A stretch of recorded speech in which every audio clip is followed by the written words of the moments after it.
দেখো রান্না করছি।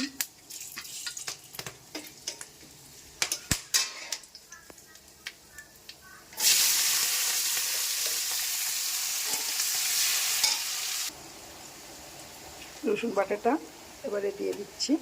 এতে দেব 3 চামচ রসুন বাটা মতো দিয়েছি। দেখো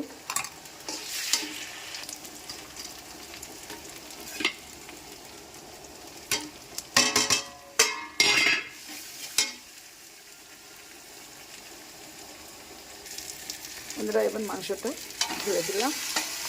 অনেক সুন্দর মাছ রেখেছিলাম, আর বসে গেছে, দেখতেই পাচ্ছে।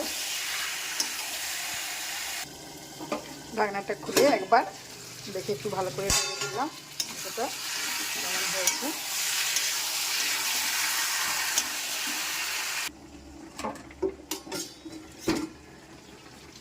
মাংসটাকে এবারে ভাতটা হয়ে গেছে দেখো বন্ধুরা।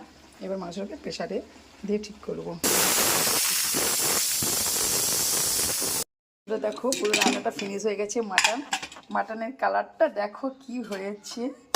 একদম প্রেসারে রান্না করেছি, আর একদম সিদ্ধ একদম হয়ে গেছে, দেখতে পাচ্ছি। কালারটা দেখো খুব সুন্দর একদম হয়েছে, দেখতেই পাচ্ছ বন্ধুরা। চলো এবার খেতে যাই।